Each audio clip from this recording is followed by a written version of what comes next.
यहाँ एक शेर पढ़ूंगा। मुझ तक कब उनकी बज़्म में आता है दौरे जाम, साकी ने कुछ मिला ना दिया हो शराब में।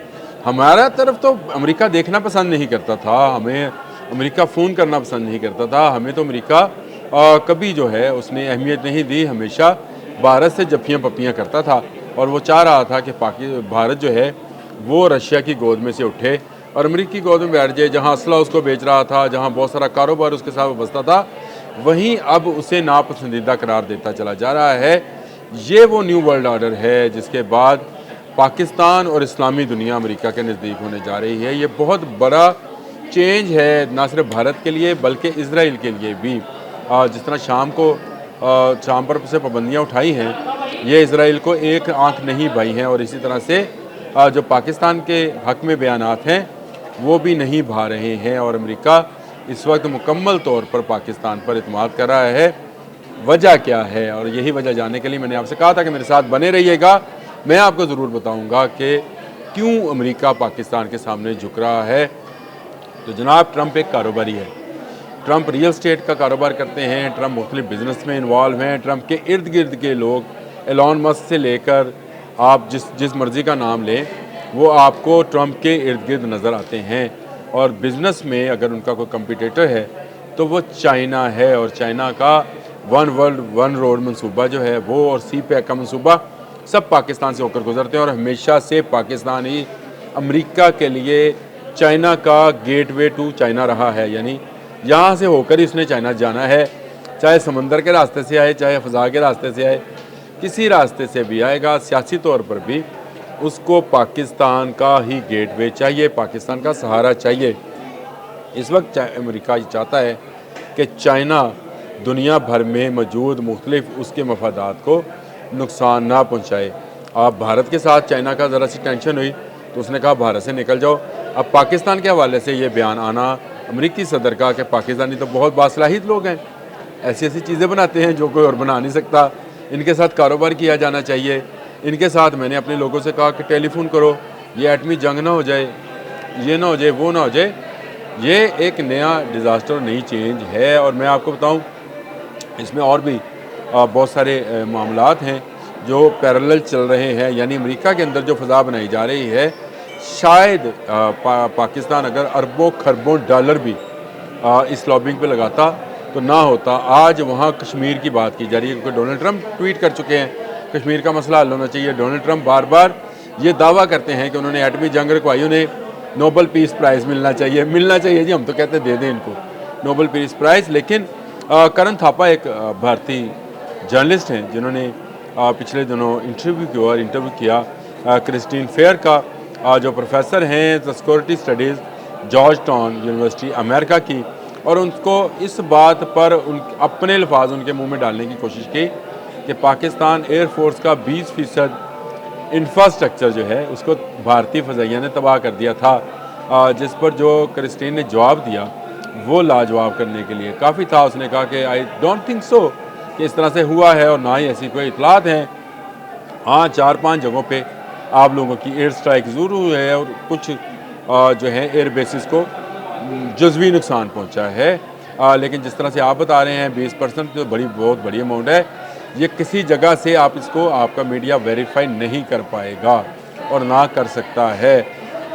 इस पर भी बात की और उसके बाद उन्होंने ऐसी रगड़ाई शुरू की करण थापा की कि उसके बलूचिस्तान में होने वाले तमाम वाक़यात का ज़िम्मेदार भारत को ठहराया। जाफ़र एक्सप्रेस का जिक्र किया और एक किताब का भी जिक्र किया जो कि एनिमीज़ एनिमी यानी दुश्मन का दुश्मन जो है, उसमें ये एक भारतीय की लिखी हुई किताब है और उसमें उसने तस्लीम किया है कि बलूचिस्तान में अनरेस्टनेस पैदा कर रहे हैं। तो उसने कहा यह सबूत है। तो मेरा ख्याल है क्रिस्टीन फेयर का ये जवाब करण थापा को खामोश कराने के लिए काफ़ी था। और इंटरनेशनल रिलेशन में आप हमेशा याद रखिएगा, जब जब अमेरिका को पाकिस्तान की ज़रूरत होती है वो ऐसे ही बिछ जाता है। पहले भी उसको याद होगा, सदर निक्सन के दौर में भी उसको जब पाकिस्तान की ज़रूरत पड़ी थी तो ये पाकिस्तान के सामने लेट गया था और पाकिस्तान ने चाइना का गेट खुलाया था। उसके बाद अफ़गानिस्तान में उसको पाकिस्तान की ज़रूरत पड़ी तो पाकिस्तान के मिन्नते तरले कर रहा था। और उसके बाद से ये इंडिया के साथ कदम से कदम मिला रहा था। लेकिन एक नया वर्ल्ड ऑर्डर जो है अब आने वाला है और जिसमें डोनाल्ड ट्रंप जो हैं वो पाकिस्तान के साथ बेहतर तल्लुकात की बात कर रहे हैं और पाकिस्तान को हमेशा के लिए अपना दोस्त करार दे रहे हैं।